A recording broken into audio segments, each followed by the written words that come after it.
1439 ہجری کے محرم کا آغاز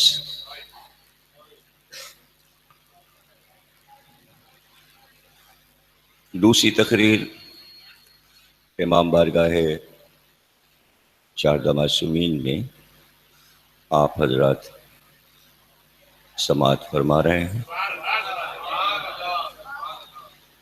دین و حکمت اور امامت پر ہم کل تمہیدی طور پر اپنی گفتگو کا آغاز کر چکے ہیں۔ دین جو کہ ہم سب کا دین ہے، جس کے لیے اللہ نے ارشاد فرمایا ان الدین عند اللہ الاسلام، اللہ کے نزدیک اگر کوئی دین ہے تو وہ دین اسلام ہے۔ اللہ نے انسانیت کی ہدایت کے لیے اس دین کو پسند کر لیا۔ جس دن اللہ نے یہ اعلان کیا کہ ہم اس دین سے راضی ہو گئے، وہ دن غدیر کا دن تھا۔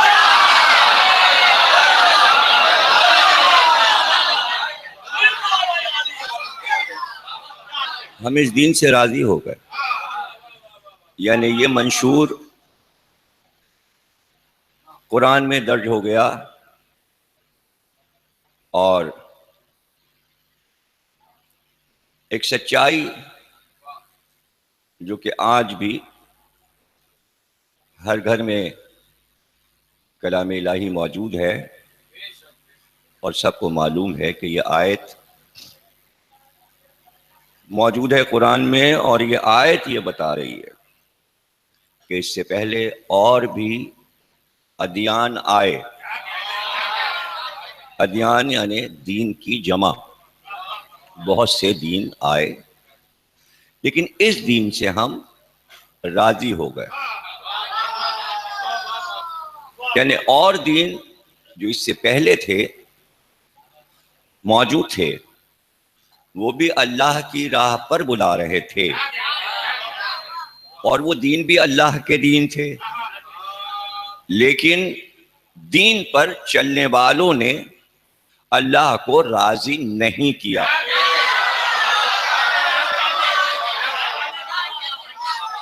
اور یہ آخری دین جو اللہ نے بھیجا، کچھ اس شان سے سرکار دو عالم نے اس دین کو چلایا، دین کا حصہ ہر وہ بات ہوگی جو پیغمبر کا عمل ہے، اور پیغمبر کے ہر عمل میں اللہ کی مرضی ہوگی۔ سلسلہ رہا 23 برس مکے سے لے کر مدینے تک، اور اس لحاظ سے اگر آپ قرآن کو پڑھیں کہ اس دین کے نام کتنے ہیں، اس میں کوئی حیرانی نہیں ہونی چاہیے کہ ایک ہی چیز کے اتنے بہت سے نام کیوں ہیں۔ یہ ایک الگ موضوع ہے کہ قرآن کے اتنے بہت سے نام کیوں ہیں، ایک ایک سورے کے بہت سارے نام کیوں ہیں۔ یہ سب موضوعات ہیں، اور یہ سب ذہن میں رکھنے چاہیے۔ اگر یہ جزیات آپ کے ذہنوں میں وقتاً فوقتاً تقریر کی صورت میں حافظے میں محفوظ رہے تو ہر آنے والے عنوان کو سمجھنے میں آسانی ہو جاتی ہے۔ کبھی کہا کہ ھذا سبیلی، یہ دین اے میرے حبیب آپ کا راستہ ہے۔ ھذا سبیلی، یہ آپ کا راستہ ہے۔ ھذا، آپ کا دین میرا ہے، تو جو لوگ پارٹیشن کر دیتے ہیں، حصے کر دیتے ہیں، اللہ کا حصہ الگ ہے، نبی کا حصہ الگ ہے، علی کا حصہ الگ ہے، نہیں، کچھ الگ کچھ نہیں ہے، سب ایک ہے۔ اگر آپ ٹکڑوں میں دین کو تقسیم کریں گے کبھی سمجھ میں نہیں آئے گا، کبھی سمجھ میں نہیں آئے گا۔ اس لیے جہاں کہیں بھی اللہ ذکر کرتا ہے، پورا قرآن اس نظریے سے پڑھتے چلے جائیے تو آپ خود دیکھیں گے کہ اللہ جب اپنا ذکر کرتا ہے اس کے ساتھ ہی نبی کا ذکر کرتا ہے اور اسی کے ساتھ علی کا ذکر کرتا ہے، ٹکڑوں میں تقسیم نہیں کرتا۔ جب ولایت کا اعلان کرتا ہے میں ولی، رسول ولی، علی ولی،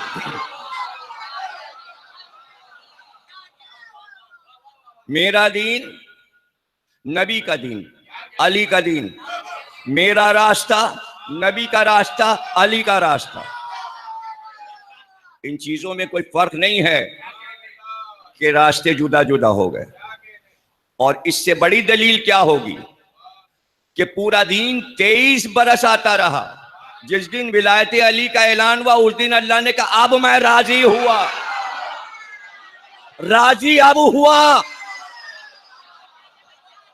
اللہ راضی ہو جائے یہ دعائیں قیامت تک ہوتی رہیں گی۔ ولایت علی سے اللہ راضی ہو گیا، خود ہی اس نے اعلان کروایا اور پھر کہا راضی۔ آپ جہاں بھی دیکھیں گے اطیعوا اللہ و اطیعوا رسول و اولی الامر منکم، الگ نہیں ہے کچھ۔ دنیا اطاعت الہی کی بات کر رہی ہے اور آیت یہ کہہ رہی ہے کہ اطاعت اللہ کی ہے، اطاعت رسول کی ہے اور صاحب امر کی اطاعت ہے۔ علی کو صاحب امر اس لیے کہا کہ آخری قیامت تک پکارا جائے گا صاحب امر۔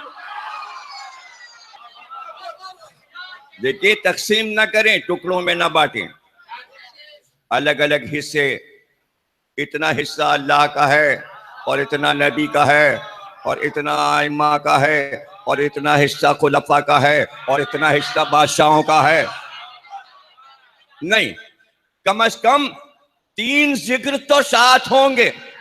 اب اوروں کی ذمہ داری میری نہیں ہے، اللہ، رسول اور اللہ کا ولی یہ تینوں ساتھ ساتھ ہیں، یہ تینوں الگ نہیں۔ امامت میں نے دین اور حکمت کے ساتھ امامت موضوع اس لیے رکھا تاکہ میں سمجھا سکوں کہ وہ دین جو اللہ کا آخری دین ہے، جسے دین کہتے ہیں، جس پہ ہم سب چل رہے ہیں، پچھلے چل چکے، چل کے چلے گئے، آنے والے اس پہ چلیں گے۔ دین ایک ہے، اسلام دین ایک ہے، فرقے چاہے جتنے ہوں، چلنا سب کو دین پر ہے۔ دین کو چلانے کے لیے جو ہدایت کا راستہ مقرر کیا گیا اس کا نام اللہ نے امامت رکھا، اور امامت جو ہدایت کرے گی اس ہدایت کا نام اس نے حکمت رکھا۔ امام کا ہر عمل حکمت ہے۔ بس یہ موضوع رہے گا اور ہم اس پر گفتگو کریں گے، اور جیسا کہ ابھی کہا کہ قرآن کے بہت سے نام ہو سکتے ہیں، کوئی پریشانی کی بات نہیں ہے کہ اللہ نے اپنا ایک ہی نام کیوں نہ رکھ لیا، بس اللہ کافی تھا، اللہ کافی تھا۔ اتنے بہت سے نام، اتنے بہت سے، سرکار کا ایک نام نہیں، جتنے اللہ کے نام اتنے ہی سرکار دو عالم کے نام، اور جتنے اللہ اور رسول کے نام اتنے ہی علی کے نام،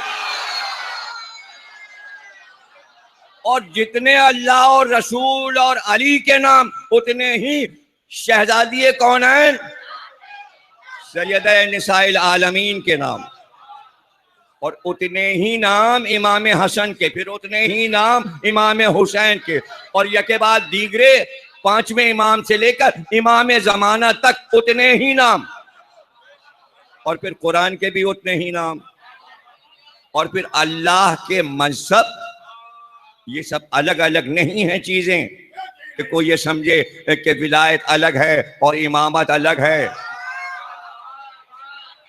اولی الامر الگ ہے، نہیں، سب ایک ہے۔ یہ ایسے ہوتا ہے کہ یوں سمجھ لیجئے آج کی حکومت اور جمہوریت میں ایک طریقہ کار یہ ہوتا ہے، ابھی حال میں یہ حکومت جو آپ کے سامنے چل رہی ہے، اس میں آپ نے سنا ہوگا کہ ایک صدر ہوتا ہے، ایک وزیر اعظم ہوتا ہے، یہ سب مقرر ہے، جہاں جمہوریت ہوگی ہر ملک میں ایسا ہوگا۔ اب سب آپ نے وزیر خزانہ ہے، فلاں ہے، فلاں ہے، فلاں ہے، فلاں، اور یہ بھی سنا ہوگا کہ ایک اور منصب ہے وزیر داخلہ، جسے وزارت داخلہ کہتے ہیں، اور ایک آپ نے سنا ہوگا وزارت خارجہ، وزیر خارجہ۔ لیکن جس دن سے یہ والی حکومت آئی، وزیر خارجہ نہیں بنایا گیا، کسی نے پوچھا بھی نہیں اور کسی نے کہا بھی نہیں کہ یہ والا منصب کیوں خالی رکھا گیا، اور جب کبھی کسی نے اگر سوال بھی کیا تو اس کو جگہ کو بھرنے کے لیے انہوں نے کہا سرتاج عزیز صاحب یہ وزارت دیکھ رہے ہیں، یعنی شاید ملک کا جو سب سے بوڑھا تھا، دیکھیے سب سے محنت والی وزارت یہ ہوتی ہے، وزارت داخلہ یہ کہ ملک کے اندر ہی رہنا ہے، وزارت خارجہ یہ کہ جتنے ملک ہوں سب میں جانا ہے، لمبے لمبے سفر ہیں طے کرنا ہے، تو جو سب سے بوڑھا ہے، جو تھکا ہوا ہے، اس کو وہ عہدہ دیا ہوا ہے، اور وہ عہدہ نہیں ہے، عہدہ نہیں دیا بھائی آپ اس کو وزیر خارجہ بنا دیتے، نہیں، وزارت دیکھنے لیکن وزیر خارجہ نہیں ہے، کیوں؟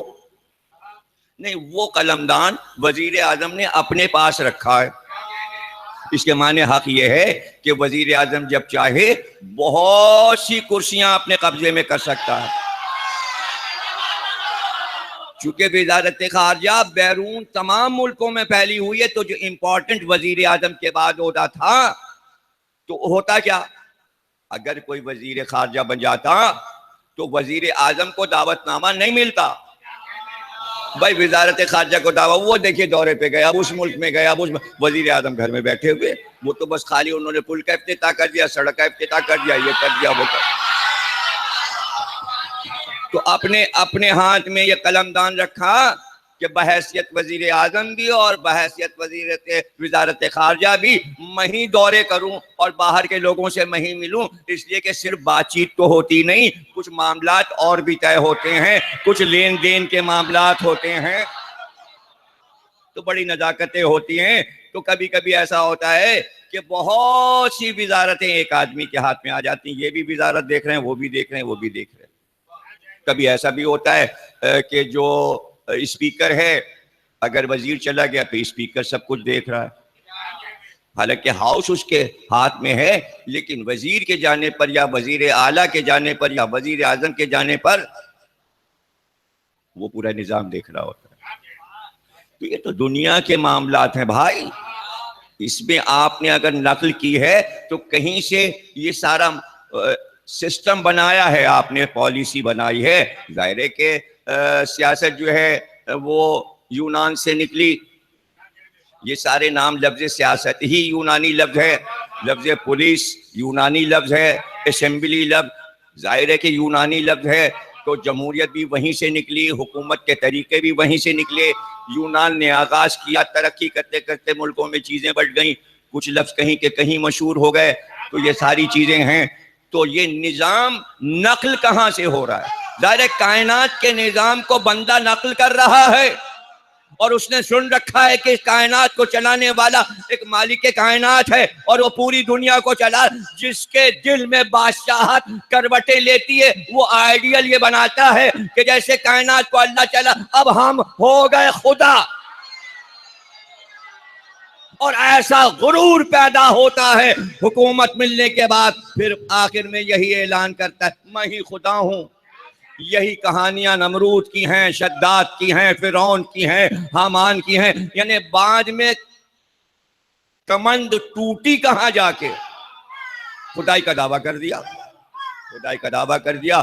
تو جب تک خدائی کا دعویٰ بندہ کرتا رہا، حکومت کے ذریعے کرتا رہا، خود کیا دعویٰ، خود دعویٰ کیا مجھے خدا کہو، وہ اور لوگ ہیں جو کہتے ہیں ہمیں خدا کہو۔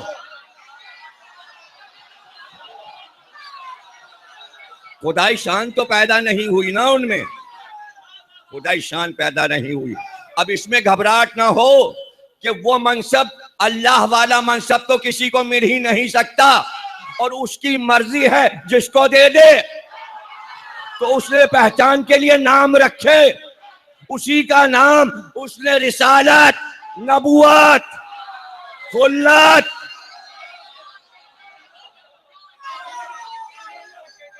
خلیل ہے، دوست ہے،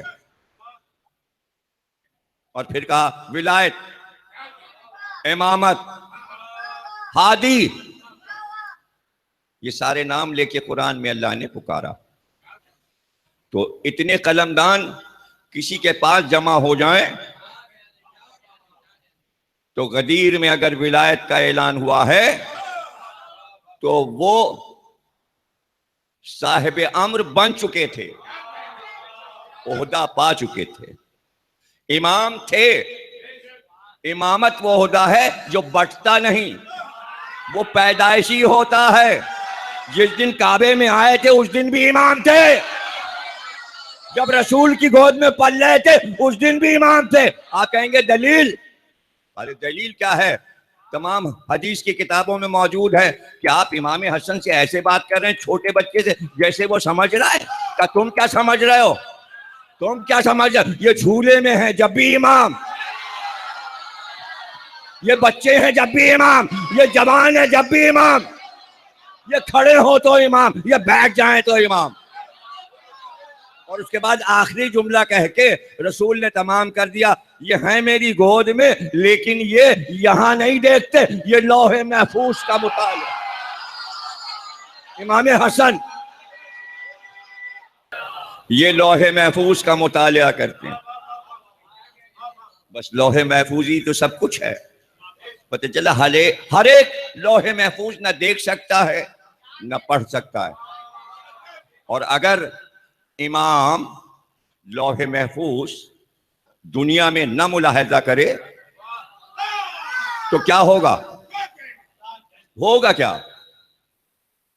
تو یہ بھی لکھا ہوا ہے کہ وہیں رہتا تھا، وہ فرشتوں کا استاد تھا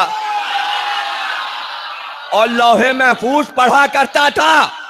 تو کیا معاذ اللہ امام ایسا ہے کہ شیطان تو پوری لوح پڑھ کے آیا ہے اور جو دین کو چلائے گا؟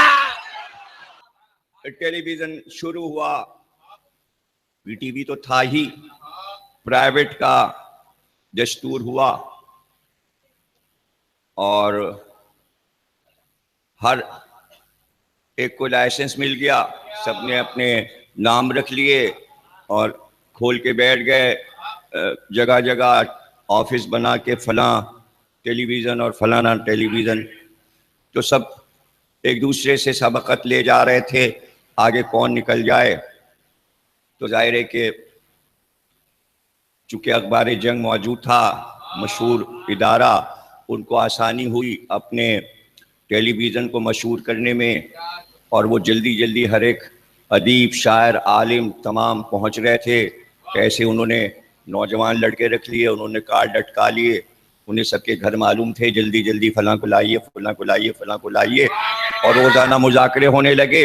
ایسے میں ایک پروگرام شروع ہوا الف، اور اس میں بحث شروع ہو گئی امامت، اور اس کی کئی قسطیں اس کی جو تھی وہ ہم ہی سے متعلق ہو گئیں۔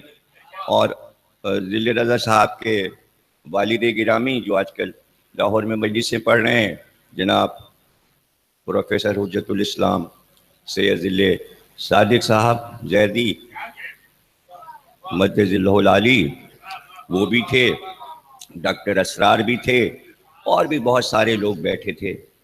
تو جب امامت کی بحث شروع ہوئی تو ظاہر ہے کہ ہم لوگوں کو اپنے نظریے سے امامت کی بات کرنی تھی۔ وہاں یہ مسئلہ درپیش تھا کہ جو ہمارا نظریہ امامت کے لیے ہے وہ جانتے ہی نہیں، وہ صرف امام اسے کہتے ہیں جو مسجد میں نماز پڑھاتا ہے۔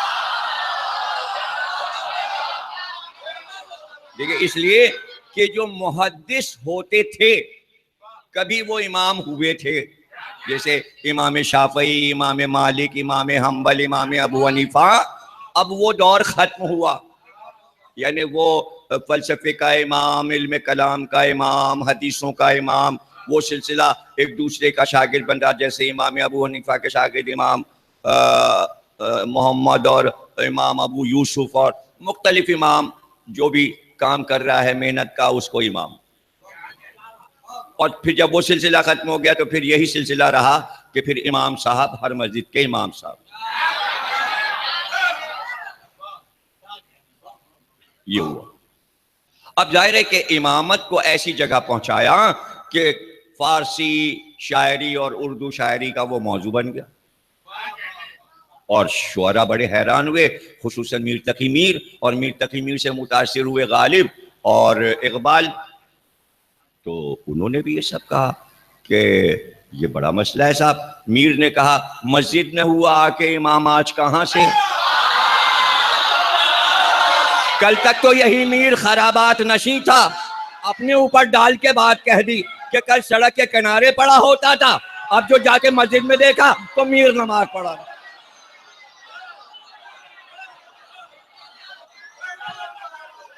اب علامہ اقبال نے بھی وہی نظریہ سوچنا شروع کیا، قوم کیا چیز ہے؟ قوموں کی امامت ہے کیا؟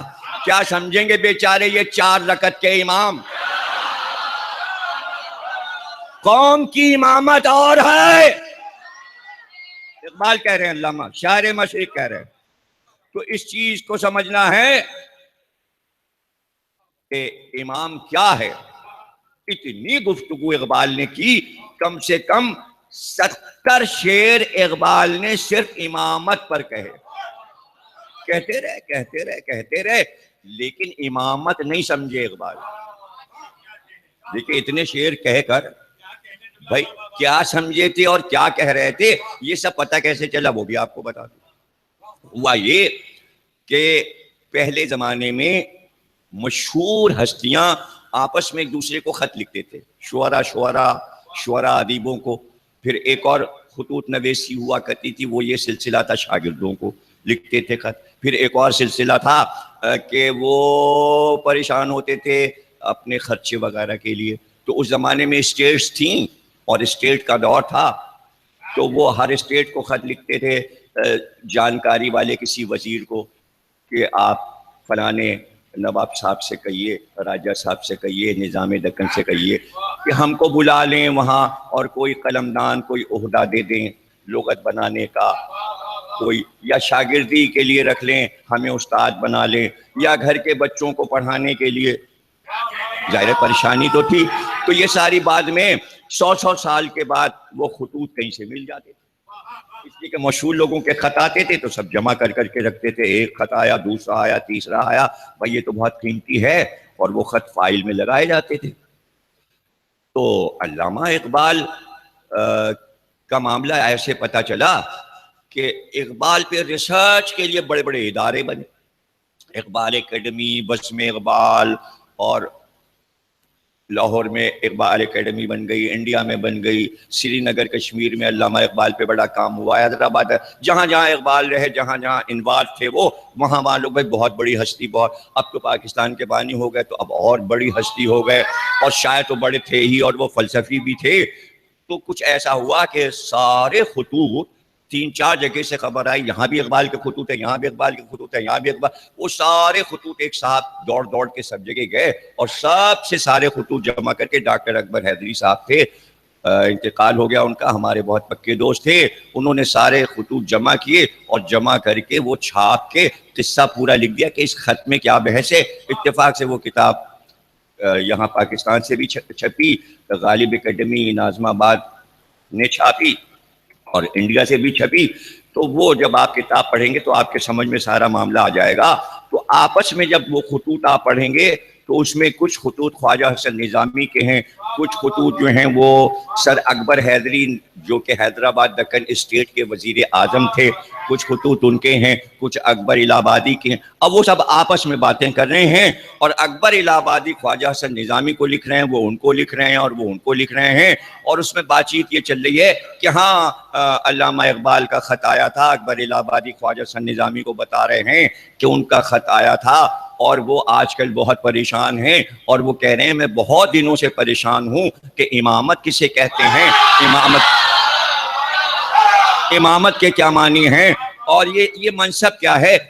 دیکھیں اقبال پریشان کیوں؟ اس لیے پریشان ہیں کہ ان کے ہاں تو نماز پڑھانے والے کو امام کہتے تھے. ہمارے عقیدے میں، اثنا عشری عقیدے میں پیش نماز کہتے ہیں، پیش امام نہیں کہتے. ہمارے یہاں نہیں کہتے، اس لیے کہ ہم 12 امام پر رک جاتے ہیں.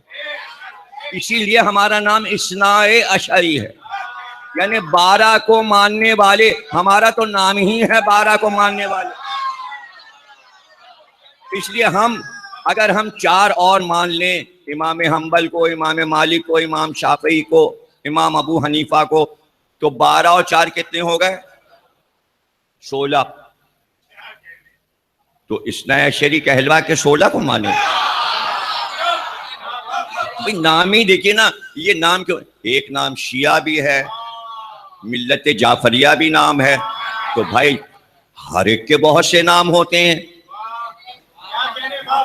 ابھی تو آپ نے تمہید میں سنا اللہ کے کتنے نام، نبی کے کتنے نام، علی کے کتنے نام، قرآن کے کتنے نام، ہر امام کے کتنے نام، شہزادی کے کتنے نام. ارے ان کی جو قوم ہے اس کے بھی بہت سے نام ہیں.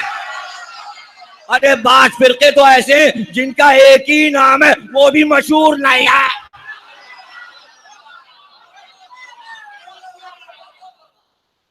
اچھا ہماری دیکھیے عرفیت بھی نہیں بن پاتی. دیکھیے لفظ شیعہ جو ہے اس کی عرفیت کیسے بنے گی؟ نہیں بن سکتی. ارے دیکھیے کسی کا نام جعفر ہے، انہوں نے کہا جفن ہو گئے. مطلب نام بگاڑ کے عرفیت رکھی جاتی ہے. اب سنت سے آپ جو چاہے بگاڑ کے نام عرفیت رکھ لیجئے، لیکن شیعہ لفظ بگڑتا ہی نہیں، اپنی جگہ رکا رہتا ہے. یا تو شیعہ کہیے یا پھر کسی اور لفظ سے یاد کیجئے.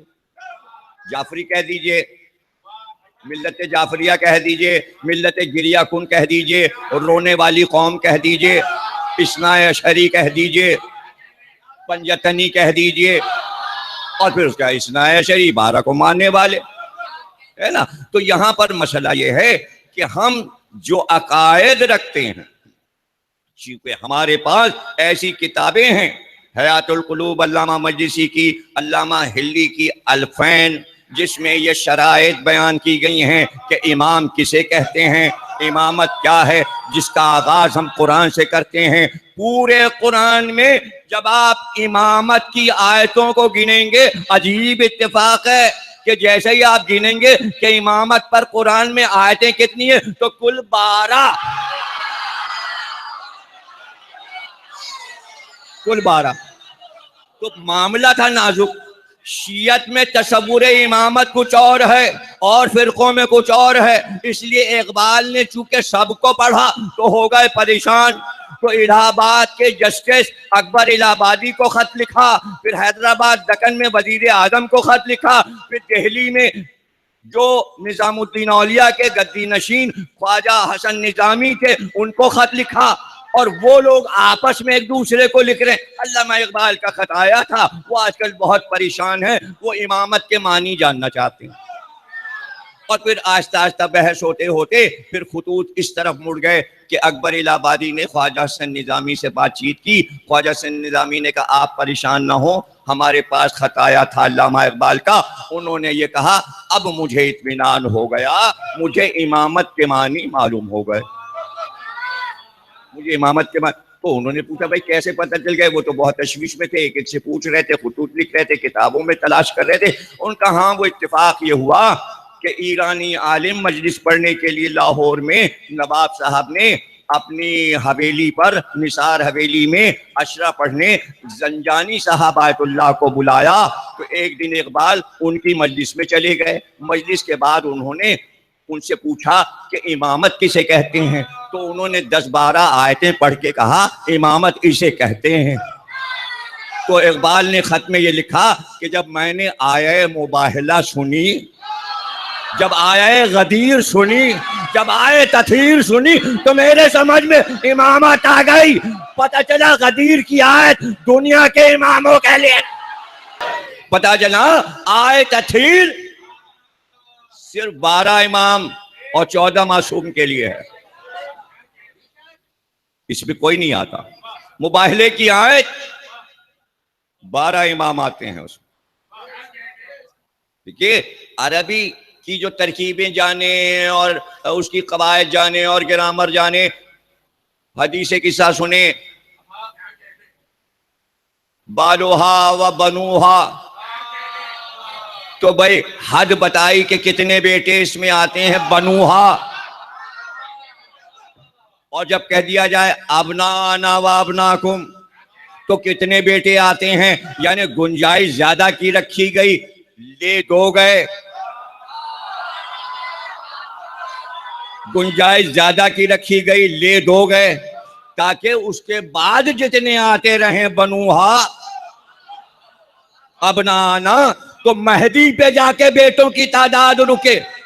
تو پتہ چلا کہ نبی کے جو امام ہوتے ہیں صرف نبی امام بناتا نہیں، بلکہ وہ امام بھی ہوتے ہیں اور سب کے سب نبی کے بیٹے بھی ہوتے ہیں. بھائی آپ کو سمجھ رہے ہیں؟ پتہ چلا امام کا نبی کا بیٹا ہونا ضروری ہے. 12 کے 12 نبی کے بیٹے، امام ابو حنیفہ رسول کے بیٹے. اور اس کے بعد اقبال نے اب جب امامت سمجھ لی، پھر انہوں نے جو شعر کہے وہ سمجھ سمجھ کر، پھوک پھوک کر انہوں نے قدم رکھے. اور پھر انہوں نے جناب ایک شعر امامت کی شان میں یہ کہا، وہ سمجھ گئے کہ امامت لفظ کو کہیں پر استعمال کر دینے سے منصب نہیں بنتا، منصب بنتا ہے قرآن کی روشنی میں، قرآن کی روشنی میں. اور پھر انہوں نے کہا کہ بھائی دیکھیے قرآن میں ہے کہ یہ سارے انسان چلتی پھرتی میتیں ہیں. آیت ہے قرآن کی، یعنی دیکھنے میں زندہ ہیں لیکن یہ میتیں مردہ ہیں. اب یہ ساری چیزیں آپ جمع کر لیں، امامت، نبوت، رسالت. بدر کی لڑائی ختم ہوئی، فتح ہو گئی لڑائی. صحیح بخاری میں ہے کہ پھر سرکار نے کہا کہ جتنی ہمارے شہداء کی لاشیں ہیں سب کو جمع کرو. سب لاشیں جمع کی گئیں اور حضور نے کہا کہ اب انہیں دفن کرو. اپنی نگرانی میں دفن کیا. پوچھا کیا ہوا؟ کہاں سب شہداء دفن ہو گئے. بدر کے میدان میں شہداء کی قبریں بن گئیں، اب بھی موجود ہیں. شہداء بدر کی قبریں میدان میں موجود ہیں، میں نے بھی زیارت کی، موجود ہیں قبریں. ایک 4 دیواری اس کے اندر سب کی قبریں شہداء بدر کی، مقام بدر. اب اس کے بعد بخاری ہے، بخاری شریف، سرکار نے کہا اب جو کافر مارے گئے ہیں ان کی لاشیں جمع کرو، ان کی لاشیں. اور کہا کہ ایک جگہ گھسیٹ کر سب کو ایک جگہ قطار میں لاشیں رکھ دو.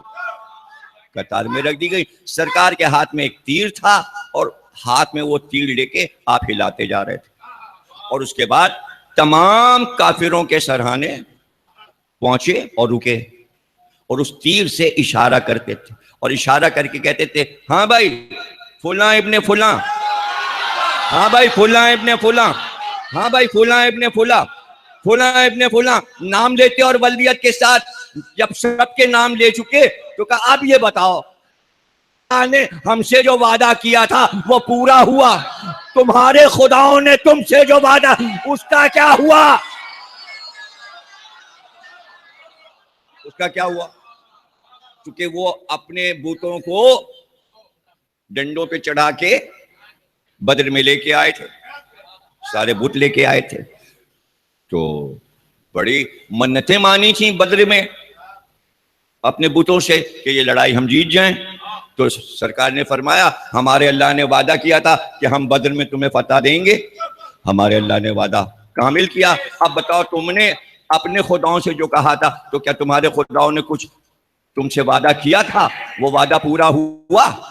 بات تو کل اتنی ہے، ختم یہاں پر یہ واقعہ ہو گیا بخاری شریف میں کہ ایک شخصیت ساتھ ساتھ چل رہی تھی، جب آپ نام لے کر پکارتے اور بات کرتے مردوں سے تو اس شخصیت نے کہا آپ تو ان سے ایسے بات کر رہے ہیں جیسے ہی آپ کی بات سن رہے ہیں۔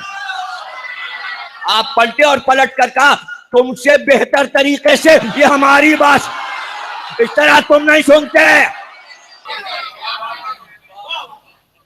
یہ تم سے بہتر طریقے سے ہماری بات سنتے ہیں۔ تو ظاہر ہے کہ جہاں انسان چلتی پھرتی میت ہو اس سے کیا بات ہو، یہ بتا دیجئے۔ اور اس نے کتنا دین سمجھا اور اس نے کتنا امام سمجھا۔ ان کا بھائی چلو امتحان کرتے ہیں، علی کو امام بنا گئے ہیں تو ان کی امامت کا امتحان کر لیں، امتحان کر لیں۔ کیا یہ دیوار کے پیچھے بھی دیکھتے ہیں؟ کیا یہ پردے کے پیچھے بھی دیکھتے ہیں؟ اس لیے کہ رسول نے بڑی تعریفیں کی ہیں کہ یہ امامت کی پہچان ہے، یہ امامت کی پہچان ہے۔ 22 سال کا لڑکا، اس سے کہا ہم کچھ دیں گے تمہیں رقم، تم اس میں جنازے میں لیٹ جاؤ۔ وہ لیٹ گیا، پیسے مل رہے تھے، لیٹ گیا۔ حالانکہ اسے کہنا چاہیے تھا ابھی میں جوان ہوں، آپ مجھے کیوں مردہ بنا رہے ہیں، کیوں میرا جنازہ نکالے دے رہے ہیں، ابھی تو میری حسرتیں بھی پوری نہیں ہوئی۔ لیکن انہوں نے لٹا دیا، اوپر سے چادر ڈالی اور لا الہ الا اللہ کہتے ہوئے جنازہ اٹھا کے علی کے پاس لائے اور کہا نماز جنازہ پڑھا دیجئے، نماز جنازہ پڑھا دیجئے۔ علی باہر آئے، لوگ بھی ساتھ تھے، تماشا دیکھنے تو سبھی آئے تھے۔ علی نے 3 بار ان سے پوچھا اس مردے کی نماز جنازہ پڑھا دوں؟ اس مردے کی نماز جنازہ پڑھا دوں؟ آپ میری احتیاط دیکھ رہے ہیں، جنازہ زمین پہ رکھا ہوتا ہے، میں اس طرف اشارہ نہیں کر رہا ہوں اس لیے کہ آپ لوگ بیٹھے ہوئے ہیں، میں یہ نہیں کر رہا ہوں، میں نے یوں کیا ہوا ہے۔ اس کی نماز 3 بار علی نے پوچھا اس مردے کی نماز جنازہ پڑھا دوں؟ تینوں بار انہوں نے کہا پڑھا دیجئے۔ علی نے تکبیر کہی اور پڑھا دی۔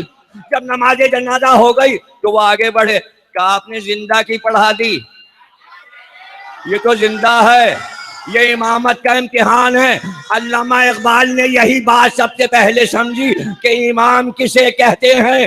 یہ واقعہ زنجانی نے اقبال کو سنایا، یہیں سے اقبال سمجھے کہ امام وہ ہوتا ہے۔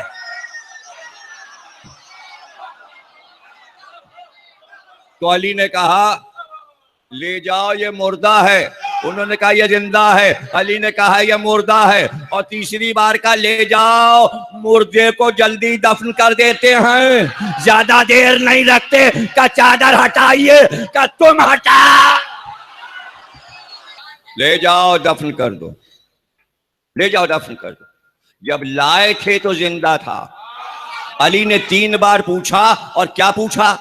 اس مردے کی جس وقت پہلی بار ہو چکا تھا۔ امام کی شان یہ ہے بھائی گھبرا نہ جانا، اس لیے کہ یہ فضائل کا آخری جملہ کہہ رہا ہوں اور یہ تقریر کا حاصل ہے، اس لیے گھبرانا نہیں ہے۔ اگر امام زندہ کو کہہ دے کہ مردہ ہے تو مردہ ہے، اور اگر مردہ کو کہہ دے پہلے پورا سورہ مائدہ پڑھ لیجئے، اس میں اللہ نے حضرت عیسیٰ سے مخاطب ہو کر مسلسل آیتیں ہیں، پڑھ لیجئے معنی اور تفسیر کے ساتھ. کیوں اے عیسیٰ ہم نے تم کو یہ معجزہ نہیں دیا کہ تم مٹی کے پرندے بناتے تھے اور پھر تم انہیں اڑانے لگتے تھے, اور یہ معجزہ دیا, اور کیا تم ہمارے اذن سے مردے نہیں زندہ کرتے تھے, تم بیماروں کو شفا دیتے تھے. اللہ احسان گنا رہا ہے عیسیٰ کو کہ ہم نے تمہیں یہ طاقت دی, تو عیسیٰ کو یہ سب دے سکتا ہے, فقر عیسیٰ کو نہیں دے.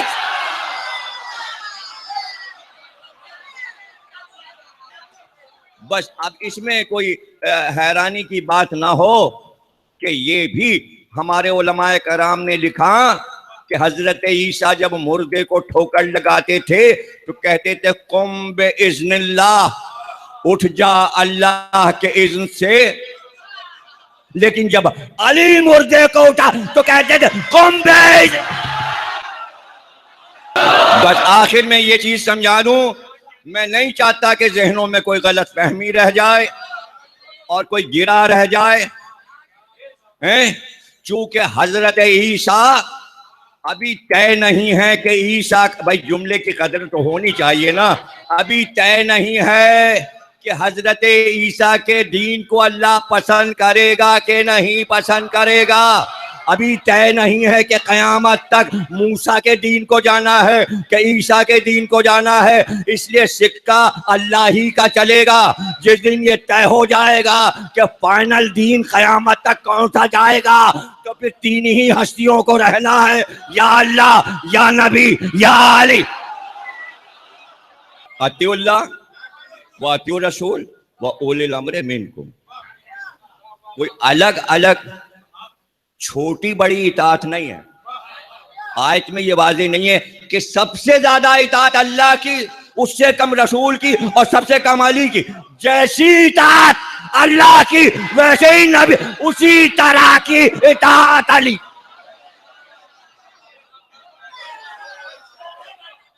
اطیعوا اللہ و اطیعوا الرسول و اولی الامر منکم. جو صاحبان امر ہیں اسی طرح تمہیں اطاعت کرنا ہے. لفظ اطاعت ہے, ورنہ لفظ الگ الگ رکھے جاتے ہیں. اللہ اپنے لیے کہتا ہے اطاعت میرے لیے ہے, سنت نبی کے لیے ہے, سنت نبی کے لیے ہے, اور شریعت علی کے لیے. نہیں, سب الگ الگ نہیں کیا. ہماری بھی اطاعت, نبی کی بھی اطاعت, علی کی بھی اطاعت, اور اطاعت ایک طرح کی, کوئی چھوٹی بڑی نہیں ہے. اطاعت کرنا ہے. کیوں؟ اس لیے کہ امامت پر اللہ کے دین کا دار و مدار ہے. معنی بتاتا جاؤں گا کہ امام کسے کہتے ہیں. ایک معنی بتا دوں اور معنی بتاؤں گا. امام آگے چلنے والا, شرط پیچھے قوم چلتی ہو. ہر ایک امام نہیں ہے, پیچھے چلنے والے ہوں, جو آگے چلے وہ امام. اور ابھی میں معنی بتا رہا ہوں. ایک اور معنی بتاتا ہوں. جب مکان بننا شروع ہوتا ہے تو پہلے بنیاد کھدتی ہے, بنیاد مضبوط بنائی جاتی ہے. جب بنیاد اوپر اٹھتی ہے اس کے اوپر دیوار اٹھائی جاتی ہے. مزدور بہت سے ہوتے ہیں, مستری بہت سے ہوتے ہیں, لیکن ایک کہلاتا ہے راج مستری. اس کے ڈائریکشن میں سب کام کرتے ہیں. یعنی دیوار اٹھانے میں بھی ایک ٹیم ہوتی ہے اور ان کا ایک ہیڈ ہوتا ہے, لیکن اس ہیڈ کے پاس ایک ڈوری ہوتی ہے. اس ڈوری میں ایک تکونا لوہا بندھا ہوتا ہے. اب وہ دیوار اٹھاتا جاتا ہے اور اس ڈوری کو لٹکا کے دیکھتا ہے بنیاد سے ملا کے کہ دیوار سیدھی اٹھ رہی ہے. اگر ذرا سے بھی کوئی اینٹ ادھر ادھر ہو گئی تو وہ اپنی ہتھوڑی سے الٹی طرف سے ٹھک ٹھک ٹھک اینٹ کو اندر کیا, اور اگر ادھر نکل گئی تو ادھر سے ٹھک ٹھک ٹھک ادھر لایا. کبھی مکان بنتے دیکھا نہیں آپ نے. وہ ڈوری چھت تک جائے گی جب تک دیوار کامل نہ ہو جائے. وہ ڈوری لٹکا لٹکا کے دیکھے گا اسکیل سے کہ دیوار کہیں سے ٹیڑھی تو نہیں ہو رہی. وہ ڈوری میں جو لوہا بندھا ہے جو بتا رہا ہے کہ دیوار سیدھی ہے یا نہیں، اگر نیچے سے ٹیڑھی ہو گئی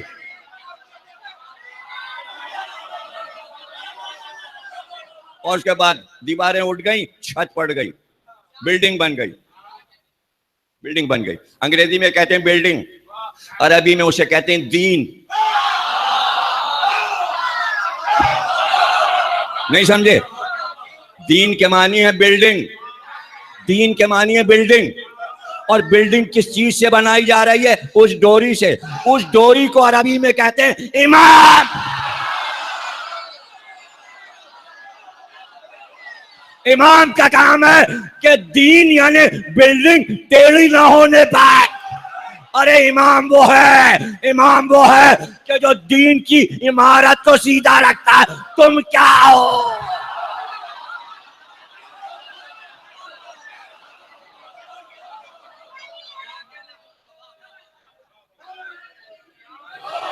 تم کیا ہو؟ تم کیا ہو؟ امام کا کام ہے کہ آواز دے امت کہ ہدایت چاہیے تو اس پہ واجب ہے کہ وہ نکل پڑے. سارے مدینے والے پوچھ رہے تھے کیوں جا رہے ہیں مدینہ چھوڑ کے؟ ہدایت طلب کی ہے، امت کی ہدایت کے لیے جا رہا ہوں. بڑے اولو العزم اس میں اصحاب کے بیٹے تھے اور وہ کہہ رہے تھے ہم آپ کی پیشانی پکڑ کے لٹک جائیں، دل چاہتا ہے آپ کو روک لیں، آپ مدینہ نہ چھوڑیے. حسین کہہ رہے تھے ہدایت طلب کی ہے، کہیں سے بھی ہدایت آئے گی ہم ہدایت کریں گے. بس فرق ہے، اب یہ فرق امام کے علاوہ کوئی نہیں جانتا. ہاں وہ لوگ جانتے ہیں جو اپنے 12 اماموں کو سچے دل سے مانتے ہیں، وہی سمجھ سکتے ہیں کہ ضروری نہیں ہے کہ زندہ رہ کر ہدایت کرے.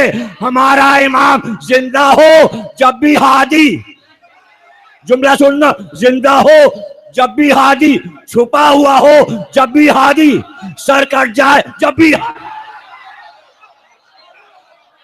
اور تینوں دلیلیں دے دوں. امام موجود ہیں، ہدایت کر رہے ہیں، پردے میں ہیں، ہدایت کر رہے ہیں، سر کٹ گیا ہدایت کر رہے ہیں، سر کٹ گیا ہدایت کر رہے ہیں. یہ کیا ہے؟ یہاں سے وہاں تک، یہاں سے وہاں تک، یہ کیا ہے؟ یہ کیا ہے؟ یہ جو گفتگو ہو رہی ہے کس کی ہو رہی ہے؟ امام کی. اور کیا باتیں ہو رہی ہیں؟ وہ باتیں ہو رہی ہیں جو امام نے ہدایات دیں. میں بتا رہا ہوں، آپ سن رہے ہیں، آپ کی سنی ہوئی ہیں. یہ پھر دوبارہ کیوں سن رہے ہیں؟ پچھلے سال بھی سنا تھا، اس سے پہلے سنا تھا، بچپن سے سن رہے ہیں، یہ عمر آ گئی سنتے، اور بار بار سنیں گے. ہاں پھر سنیں گے، ہاں پھر. کیوں کیوں کیوں سنیں گے؟ بار بار کیوں سنیں گے؟ کیا جواب ہے؟ کتاب تو ایک ہی ہے. ہر سال رمضان میں تلاوت کریں. ارے ایک بار پڑھ لیا قرآن ختم ہو گیا، نہیں پھر پڑھو، پھر پڑھو، پھر پڑھو، پھر پڑھو. تو کتاب ایک ہی ہے اور بار بار پڑھو. تو ہاں امام بار بار سنو، پھر سنو، پھر سنو. دو ہی چیزیں تو چھوڑی ہیں، یا کتاب یا اہل بیت. یا کتاب پڑھو یا اہل بیت کو پڑھو. دونوں کو پڑھنا ہے اور دونوں کو بار بار پڑھنا ہے. اور دونوں ذکر ایک ہی ہیں، ذکر ایک ہی. کتاب اور اہل بیت الگ نہیں. ہم ہدایت کے لیے جا رہے ہیں. اچھا ہدایت لینا ہے تو لے لو. ہدایت لینا ہے، جسے ہدایت لینا تھی وہ ہدایت لیتے چلے، وہ ہدایت تک پہنچتے چلے. حبیب دور تھے، قریب آ گئے. راستے میں ظہیرین مل گئے، ہدایت مل گئی، آ گئے. مسلم ابن اوسجا آ گئے، شبیب آ گئے، عابس آ گئے. اب وہ بھی راہ میں ملا جو پیاسا تھا، وہ بھی قریب آ گئے. چلتے جاتے ہیں، منزلیں طے ہوتی جاتی ہیں. اللہ کا گھر یہ کہہ کر چھوڑا کہ حکم ملا ہے. ایک آواز آئی، آواز یہ آئی اور قیامت تک یہی رہے گا کہ شہید کا رتبہ حاجی سے افضل ہے، کہ شہید سے بڑا رتبہ کسی کا نہیں ہے. قرآن نے اعلان کر دیا سب سے بڑا رتبہ اللہ کے ہاں شہادت، شہید. ایسا نہ ہوتا تو ابراہیم کو 5000 برس ہو گئے، اب تک بکرے کٹ رہے ہیں۔ یادگار منانی ہے شہادت کی، جبکہ وہ ہوئی بھی نہیں، بچ گئے۔ شہادت نہیں ہوئی حضرت اسماعیل کی، صرف شبی بنائی تھی، تو شبی کی یادگار اتنی، تو جب شہید ہو جائیں تو اس کی شبی کیسی ہوگی؟ اس کا نام محرم ہے، بقرعید ایک دن، محرم 2 مہینے، اس لیے کہ وہ ذکر مختصر ہے، یہ ذکر طویل ہے۔ وہ ایک خواب تھا اور اس کی تعبیر، یہ بھی ایک خواب تھا لیکن اس کی تعبیر اتنی طویل ہے کہ قیامت پر بھی ختم نہیں ہوگی۔ حسین خواب، یہ بھی خواب تھا کہ جا کے نبی کی قبر پہ پوری رات عبادت کی تھی، نانا سے باتیں کر رہے تھے، اور پھر یہ کہا، نانا زمانے نے بڑا پریشان کیا، اپنی تربت میں مجھے چھپا لو، اپنی تربت میں مجھے چھپا لو۔ تو دوڑتے ہوئے چلے جیسے کوئی بچہ اپنی ماں سے لپٹنے کے لیے دوڑ رہا ہو، آ کے سر ماں کے قبر پہ رکھ دیا، رخسار رکھ دیا۔ قبر سے آواز آئی، میرے لال، ماں کو چین نہیں، جہاں جہاں تم جاؤ گے ماں ساتھ چلے گی، جہاں جہاں تم جاؤ گے ماں ساتھ چلے گی۔ اور پھر ایک اور آواز آئی، اے حسین ذرا عباس کو بلاؤ۔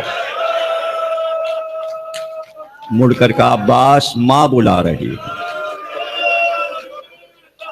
عباس ادب سے آئے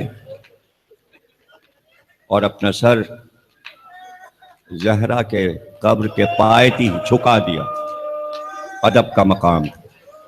اور پھر آواز آئی کہ شکم میں غیر سے ہو عباس، لیکن میرے بیٹے ہو، اور میں نے تمہیں اپنا بیٹا اس لیے بنایا ہے کہ میں نے حسین کو بڑے نازوں سے پالا ہے، اب عباس میرا حسین تیرے حوالے۔ کل محرم کا چاند آپ دیکھ چکے، آج محرم کی پہلی دن گزر چکا، شب شروع ہوئی، اور آپ ایک مجلس سے دوسری مجلس، عزا خانوں کے دروازے کھل گئے، عزا کی رونقیں بڑھ گئیں۔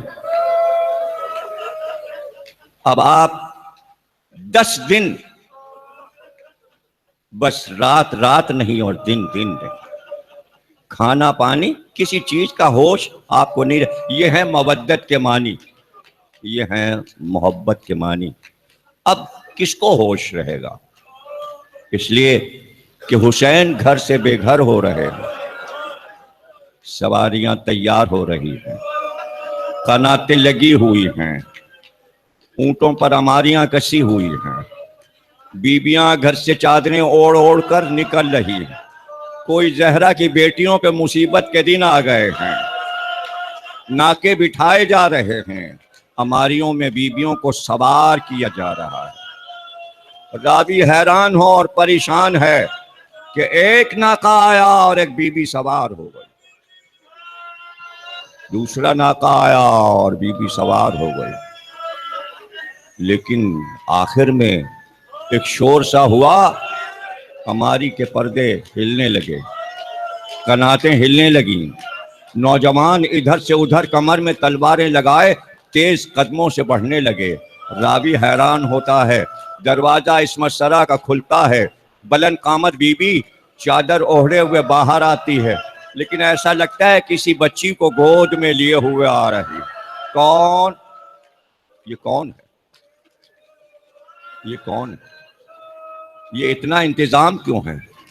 ناکا بٹھایا گیا ہے، ہماری کا پردہ اون و محمد نے ہٹایا ہے، ایک بھائی نے پردہ ہٹایا ہے، دوسرے بھائی نے بی بی کی نالینیں سنبھال کر سینے سے لگایا ہے، ایک بازو علی اکبر نے تھاما ہے، دوسرا بازو حسین نے تھاما ہے، عباس زمین پر گھٹنوں کے بل بیٹھ گئے ہیں، عباس کے گھٹنوں پہ بی بی نے قدم رکھا ہے، علی اکبر اور حسین نے ہماری میں سبا، ارے یہ کون؟ یہ علی کی بڑی بیٹی زینب ہے۔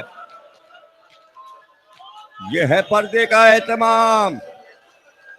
تاریخ نے لکھا کہ بنی ہاشم کے گھر میں جیسا پردے کا اہتمام تھا، 28 رجب کو ایسا سننے اور دیکھنے میں نہیں آیا۔